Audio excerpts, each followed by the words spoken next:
Après 3 ans d'absence au Grand Palais, les 230 voitures du Tour Auto Optique 2000 se sont donné rendez-vous pour la première journée de vérification technique et administrative.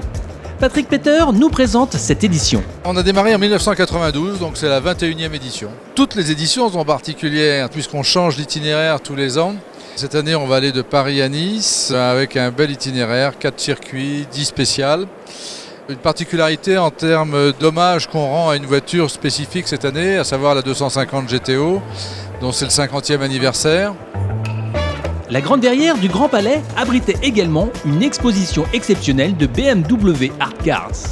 Mais le public, à n'en pas douter, s'est déplacé essentiellement pour admirer ce rassemblement rare d'automobiles de collection allant des années 50 à 70. Et de profiter de l'occasion pour approcher leur héros, jeu auquel se prête volontiers Jean Ragnotti. Toujours le même plaisir parce que beaucoup de très belles voitures, une très belle ambiance, un départ ici au Grand Palais magnifique. Et puis après, la course elle-même, qui est un mélange de vitesse, de sport et puis de convivialité qui est quand même très intéressant entre tous des équipages qui sont vraiment des équipages très différents les uns des autres. Il y a une ambiance qui est très très bonne et ça fait partie des bonnes choses qu'on a sur le Tour de France. Parmi les VIP, stars du volant, participant au Tour Auto, il y avait un trublion, le vainqueur du Paris-Dakar, à moto, Cyril Després.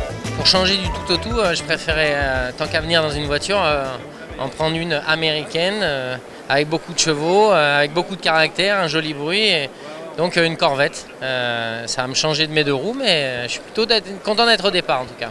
Je pense que sur le Dakar et sur ma moto, quand je me déplace, c'est pour la gagne, là c'est uniquement pour le plaisir. Et honnêtement, après s'être arrêté l'an dernier à quelques kilomètres de Biarritz, cette année, on a une chose en tête avec Antoine, mon copilote, c'est d'arriver à Nice. On va voir la plage, la promenade des Anglais, et on sera très content. Nous voici à Charades pour l'épreuve circuit de l'étape Aix-les-Bains-Clermont-Ferrand du Tour Auto. Et avant tout, les concurrents pointent. Dans le détail, quand ils rentrent en assistance, ils pointent une fiche avec un temps. Ils ont 15 minutes pour faire assistance et ensuite ils ressortent du parc d'assistance pour aller en pré-gris. Voilà. Une fois en pré-gris, nous avons rencontré notre ami Guy Leneveux, copilote émérite qui se fait une joie de présenter son auto et son coéquipier. La voiture, c'est une Alfa Giulia Super berline 4 portes comme une famille qui part en vacances, mais conduite par Christian Charavita, ça devient une voiture de course. Oui, mais disons que nous, on a la grand-mère du plateau parce qu'on fait une tonne 100, 150 chevaux. Donc il y a des Alpha de course GTA là, qui font à peine 800 kg et 200 chevaux. Donc la grand-mère se débrouille pas mal parmi tous ces jeunes. Sur les circuits, on est un peu pénalisé. Dans les spéciales, on se rattrape, on arrive à être dans les 10 meilleurs. Pour le copilote, le circuit, ça donne quoi en fait? Le copilote pendant le circuit, alors, il va à la buvette, il prend un casse-croûte et puis quand son pilote revient, il l'encourage, il lui dit « t'as bien fait ». Alors, Alain Serpaggi, avez-vous bien fait durant ce tour? Pas trop mal. Les premières spéciales, Jean m'a mis quelques secondes parce qu'en spécial, c'est un spécialiste de rallye, donc il va un peu plus vite que moi, c'est la logique. J'ai pu rattraper tout ça à Dijon. J'en ai remis encore un petit peu plus au circuit de Brest. Le lendemain, il a repris quelques secondes encore en spécial. Donc aujourd'hui, on est à Charades. Et pour le moment, j'ai 20 secondes d'avance. Voilà. Alors nous, on a une petite berlinette 1860 qui a 172 chevaux. Sur les circuits, on sait à l'avance qu'on va se faire allumer. Par contre, il y a eu 3 spéciales ou 4 spéciales. On a fait tous les meilleurs temps sauf une. Alors on est quand même content. Jean participe donc à ce Tour Auto avec une Alpine A110 1800 Groupe 4 de 1972, alors qu'Alain est au volant d'un modèle très exceptionnel. Cette voiture, c'est un modèle unique. C'est la dernière berlinette qui est sortie. Et elle a un moteur 16 soupapes. Parce qu'à l'époque, Renault avait décidé de mettre une culasse 16 soupapes sur le moteur 16 pour faire du rallye. Après, la politique a changé, ils sont venus au circuit. Donc le programme rallye est tombé à l'eau.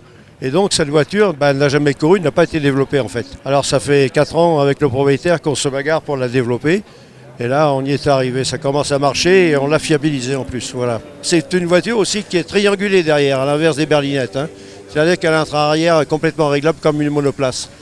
Donc c'est une voiture qui est peut-être un petit peu moins agile dans les spéciales très serrées, mais qui est bien dans le rapide et en circuit particulièrement. Alain Serpaggi nous démontre cette vélocité sur le circuit de Charades en décrochant la première place du podium du plateau 5.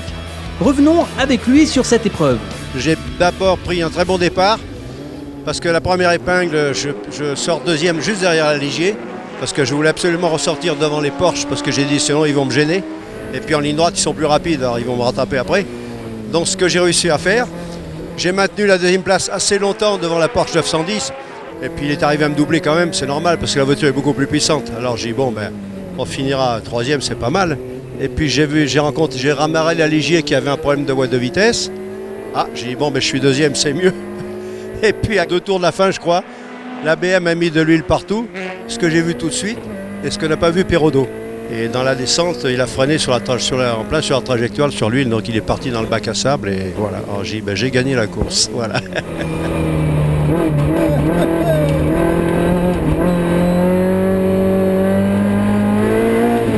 Parce que j'ai gagné ma première course de monoplace ici en 69. Alors ben, ça me fait plaisir.